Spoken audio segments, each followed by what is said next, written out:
Okay, so I'm going to talk to you guys about illustration writing now, um, which is a form of expository writing, and it's a fairly generalized rhetorical mode, meaning that there's a lot of different directions that you can take it. It essentially boils down to just choosing a topic and then helping your reader to understand that topic through the use of really specific, helpful examples. Okay? So, obviously, you can write about a wide variety of different topics, and you can weave in other rhetorical modes when you are writing illustratively. For example, you could write an argumentative essay arguing for something through the use of really specific examples. You could write an analytical essay using really specific examples from a text. So when people talk about illustration writing, it is kind of an umbrella term to explain a sort of writing that really relies heavily on really well chosen, well thought out examples. Okay.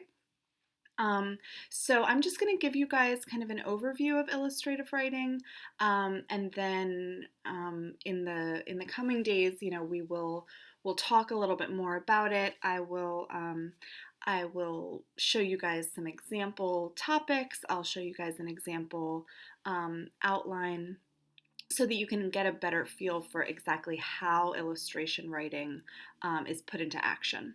Okay, so first we're going to talk about the definition. Okay, so illustration is a rhetorical style that uses examples to support the thesis or main idea of a paragraph or essay. Okay, it's structured around the goal of using examples to make a point.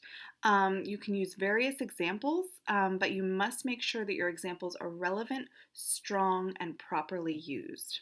So, in other words, just if you're relying completely on examples in an essay to make your reader understand a topic, understand a concept, you just really want to think carefully about the examples that you're using. Okay, so now we're going to talk about some techniques that you can use. All right. Oh, hold on. Let me go back and just look at that. Okay, so the illustration is also known as an exemplification essay. When you think about something exemplifying something else, it means that it acts as an example of that, or it shows examples of something to better elucidate it. Okay, so it's an exemplification essay. It shows or reveals something by way of example. Once you've gathered enough examples to support your thesis, you want to keep the following in mind in terms of technique. You only want to choose examples that are relevant to your main idea. If you stray from your main focus by using examples that aren't connected to your essay, or are just not really moving your essay forward, or just could be more carefully chosen, you're going to lose your reader. So if the connection isn't immediately clear, be sure to point that out to your reader before you go off on a tangent, right?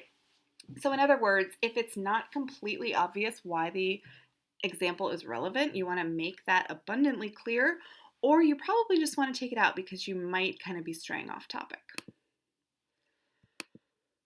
Okay, you can arrange your examples chronologically, right? So depending on what your topic is and what examples you're using, you can arrange them in terms of time order, right? That's always a really logical sort of structure for an essay, is to just do it in time order.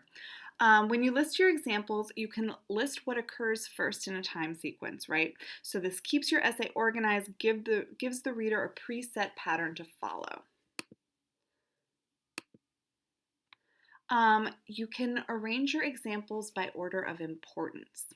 Okay, so this is also known as emphatic order in terms of what you want to emphasize. Do you want to emphasize the most important first? Do you want to emphasize the least important first and then move on to you know, topics of greater importance? That's up to you. So it's up to you how you arrange your examples in regard to importance. You may begin with the most important to catch the reader's attention or interest immediately, but if your technique is to leave the reader with a lasting impression, you may leave the most important for last, right? So emphatic order can refer to either.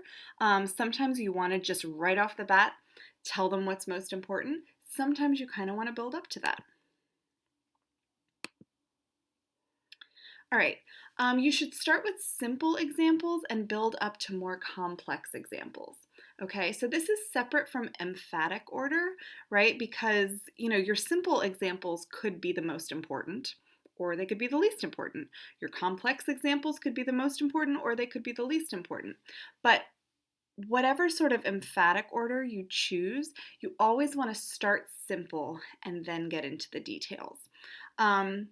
This way you provide the reader with a foundation of examples which helps him or her comprehend the more complex examples, right? And this is really something that you always want to kind of consider, this strategy of going from the more simplistic or the more general into the more complex or the more intricate and detailed, right? So if you were explaining, the plot of a movie to someone, you wouldn't first start explaining like the really complicated details of a certain character before you told them the general summary of the movie.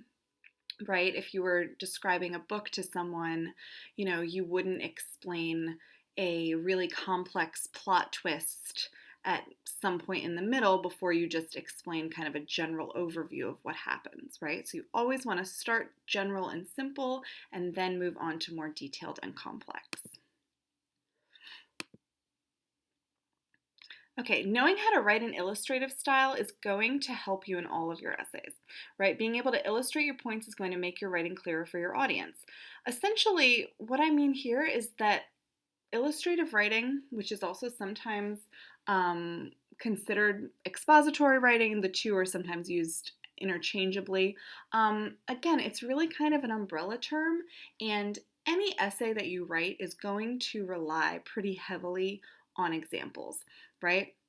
That's the way that we help people understand things, right? So if you are explaining something to a friend and they don't really understand a concept, the way that you're going to help them understand it is by giving them examples. Oh, it's kind of like this. Oh, it's kind of like that, right? So really the main way that we understand things and the way that we help other people understand things is through examples, right? So learning how to organize your examples and being able to choose effective examples is really going to be helpful, helpful in any sort of essay that you write down the line. Okay, and then the final overview. When you write using an illustrative style, you're using examples to make a point. The examples must be strong and clear and relevant. They must make sense to your reader, right? So it has to be very clear to your reader why you're including the examples that you're including. And you want to avoid confusing the reader by just listing examples without taking the time to explain the importance of each of them. All right. So obviously this today is just, an overview. So I'll expand on this when I show you guys some examples, when I show you a sample outline and when we talk a little bit more about potential topics, right? So it'll all kind of make a little bit more sense. But basically, you never want to just kind of drop a bunch of examples on someone without explaining why they're there. The same way that you would never want to just drop a bunch of direct quotes without explaining why they're there, right? You always want to bring the information to your reader as directly and explicitly as you can. You never want to make them work too hard. So you don't want them to think, I wonder why they included this example, right? First of all, it should be fairly obvious. Second of all, they should never be left wondering that because you always want to explain and interpret for them. And then, as with all essays, organization is really important. And you can use one of these techniques to organize your essay, right, that we talked about, right? You can list in chronological order if that makes the most sense, right? When in doubt, just moving from the beginning to the middle to the end always makes sense. Listing in order of importance. Um, and, so emphatic order. And then, of course, listing from simple to complex. And that kind of I think it's always good to go from simple to complex, right? So, whatever organizational structure you use, it really is best to move from the simplistic into the more detailed and complicated. Okay, so down the line we'll talk more about what this essay would look like, but these are just kind of the basics to know going forward.